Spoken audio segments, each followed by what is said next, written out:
పెట్టినప్పుడు okay step on అవ్వదు, hand lock on అయితే first hand lock on first స్టెప్కి హ్యాండ్ లాక్ ఆన్ అయితే సెకండ్ స్టెప్ ఇగ్నిషన్ లైట్లు కార్లో ఉన్నాయి, దీన్ని డాష్ బోర్డ్ అంటారు.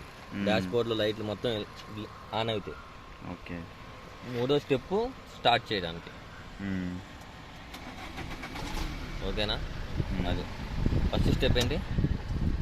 ఫస్ట్ స్టెప్ ఏంటంటే ఇది హ్యాండ్ లాక్ చేయడానికి. రెండో స్టెప్ డాష్ బోర్డ్ లో లైట్లు ఏం వెలుగుతున్నాయి తెలుసుకోవడానికి. మూడో స్టెప్ సెల్ఫ్. మూడోది స్టార్ట్.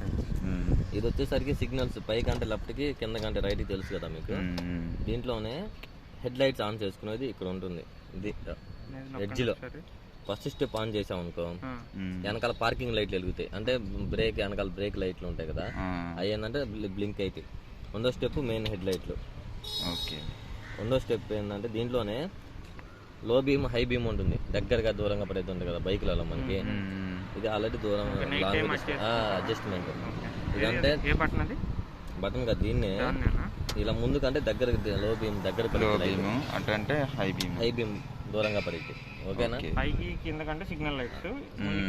అంటే లో బీమ్ హై బీమ్ దగ్గరగా దూరంగా.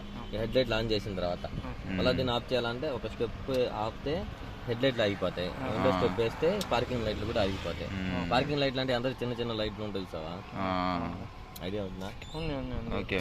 లైట్లు వెలుగుతున్నాయి, ఫ్రంట్ లైట్లు వెలుగుతున్నాయి. రెండో స్టెప్ ఇది. ఓకేనా? ఇది వచ్చేసరికి 4 సిగ్నల్ లైట్లు అంటారు. ఇప్పుడు అన్న చూసావా, కార్ చుట్టూ సిగ్నల్ లైట్లు మొత్తం బ్లింక్ అవుతా ఉంటాయి. దీన్ని ఇలా ప్రెస్ చేసాం అనుకో, కార్ చుట్టూ లైట్లు మొత్తం బ్లింక్ అవుతుంది. నైట్ పూట హైవేలో ఎక్కడ ఆపినప్పుడు కార్ చుట్టూ లైట్లు కార్లో హైవేలో నైట్ పూట చీకట్లో కారు ఉందని తెలియడం కోసం కార్ చుట్టూ సిగ్నల్ లైట్లు మొత్తం బ్లింక్ అవుతా ఉంటాయి. మళ్ళీ దీన్ని ప్రెస్ చేసాం అనుకో మళ్ళీ అయిపోతాయి, ఆఫ్ అయిపోయింది. ఇది వచ్చేసరికి ఇప్పుడు ఇదైతే సిగ్నల్ లైట్స్, అదైతే కార్ చుట్టూ లైట్ మొత్తం కంప్లీట్ గా అన్ని. కానీ 4 సిగ్నల్ లైట్ అంటే 4 సైడ్ లో ఉన్న లైట్లు అన్ని బ్లింక్ అవుతా ఉంటాయి. ఇది వచ్చేసరికి గేర్ ఐడియా ఉంది కదా మీకు. ఎదర్ బ్యానెట్ ఉంది కదా, ఇంజన్ బ్యానెట్ ఓపెన్ చేసేది, ఇక్కడ లాక్ ఉంటుంది ఇది. ఓకేనా? లాగాలి, బ్యానెట్ లాక్ ఓపెన్ చేసి అక్కడ ఉంటుంది. ఈ పెట్రోల్ డిక్కీ ఓపెన్ చేసేది ఇక్కడ ఉంటుంది. ఈ రెండు లాగితే సరిపోయింది, ఇలా లాగితే సరిపోతుంది. మారుతి అన్ని కార్లకి ఇలానే ఉంటాయి, అన్ని బండ్లు